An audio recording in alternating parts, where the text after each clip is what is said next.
What is going on, guys? Welcome back to the channel, and today I wanted to make another little discussion type video, which is actually in response to a Reddit post I saw the other day from Scout the Trooper, who some of you may know if you are active over there, where he actually mentioned that he thinks Anakin's launch is still affecting the game to this day. Now, the premise of this video isn't so much going to be touching on the whole Anakin side of things, more about the final point of his post, where he sort of talks about this imbalance between the Saber heroes and the Blaster heroes, which I very much do agree with, and that's pretty much why I wanted to make the video. I will leave a link to Scout's post down below if you do want to check the whole thing out for yourself, and I will also read through some of it just for those who can't be bothered, as I probably do need to provide some context for the video anyway. Before I do get into it, if you guys would like me to do some more of these kind of response/discussion type of videos, pretty much just putting my 2 cents in response to someone else's question or tweet or Reddit post or whatever it is, then let me know down in the comments, because if you do enjoy this kind of stuff, then I will definitely be happy to make more in the future.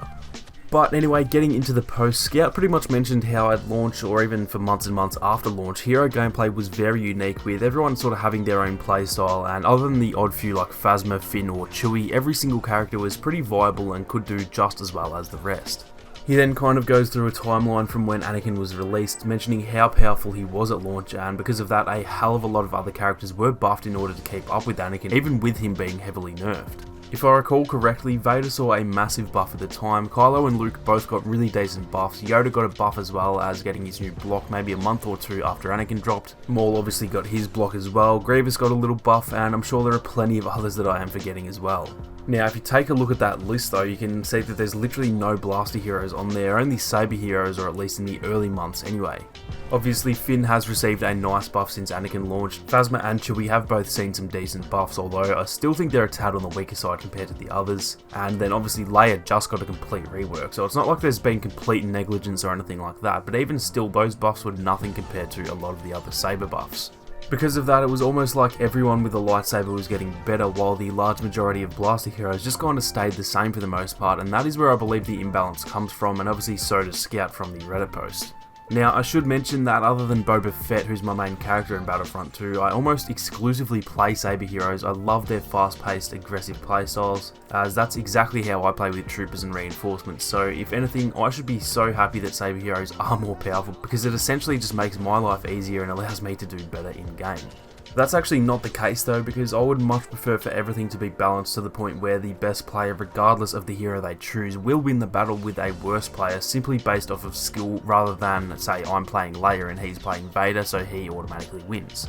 It does also go the other way though. I'm not really saying this as like a sore loser who I've lost too many battles that I feel I should have won or something like that. I actually don't like it when I'm on the other end of it either. If I'm playing as Vader and there's a guy on the other team who I know is an absolute beast, if I beat that guy just because he's playing Lando or Chewie while I'm playing Vader, that just kind of feels cheap to me, and sure, in the moment I'm probably glad that I won the battle so I can keep my hero, but at the end of the game I'm probably just thinking, wow, I did not deserve to beat that guy and ruin the rest of his game just because I have an OP hero. Now, I know the comments are just going to be filled with, oh, if you can't beat a Saber hero with a Blaster hero, you're just trash at the game, and that is just the worst cop-out in existence, because most people who say that are either Saber mains themselves, or they once killed a Darth Vader with Han Solo and now they just had their memory wiped of when Vader shat on them 15 times in a row in that same match. It is pretty much an objective statement at this point to say that Saber heroes are better than Blaster heroes, and obviously personal preference does come into that, which is why a lot of other people will say that Blasters are better. For example, I'm better with Boba Fett than I am with anyone else. But again, one player's personal preference or skill level with a character doesn't make that an objective thing to say. If you go on YouTube and search Battlefront 2 kill streaks, how many of them show up with Blaster heroes in the thumbnail? The answer is not many at all, and the majority of them that do are with Boba Fett. Again, that is only a small portion of the community, so maybe that's not 100% fair overall, but there are thousands of killstreak videos out there, and rarely will you see any with Blaster heroes, simply because that's nearly impossible to get those same numbers with anyone other than Boba. Now, Scout goes on to pretty much mention the whole canon thing, where a lot of people say that Saber heroes should be able to dominate Blasters because that is what it's like in canon, and he thinks this is a big issue in regards to this topic. We all know that in canon, if Vader came face to face with, say, Han or Chewie or Lando, there is literally 0% chance that any of them would survive that. We all know that to be a fact, but that doesn't mean that's how it should be in the game. This is a video game and it's meant to be fun before it's meant to be realistic, and that's why I disagree with the whole canon idea. If it was meant to be accurate to canon, then one single blaster shot from any weapon in the game would be a one-hit kill. You wouldn't be able to regen health without Bacta, and when it comes to like capturing command posts, in a real war, what the hell would you be doing standing around a hologram for long enough that it just counts as a win? Like, what the hell does a command post have to do with anything?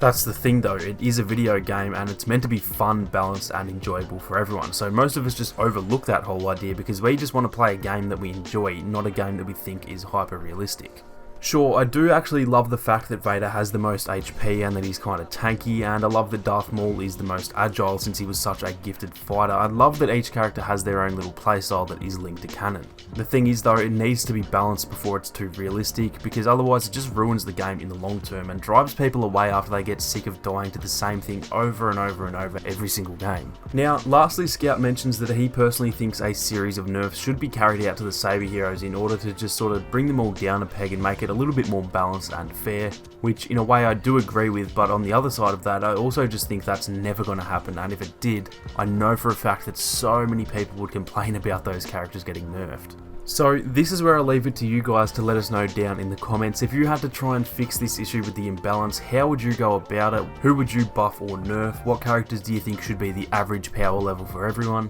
Just let me know of any of your ideas down below, because I personally just really don't know how it can be fixed, and I'm very keen to hear the ideas from you guys so that maybe we'll all have a better idea of what's wrong. That is going to do it for this one though, guys. Like I said, if you do enjoy these sort of response videos where I just respond to a recurring topic or question within the community and put in my 2 cents, then let me know down below, because I can definitely make these more of a regular thing. If you did enjoy the video, then make sure to leave a like down below to help support the channel, and be sure to subscribe with those notifications on so you don't miss out on any more Battlefront 2 videos or live streams. Thank you all so much for watching. You guys have a great day, and I'll catch you all in the next one.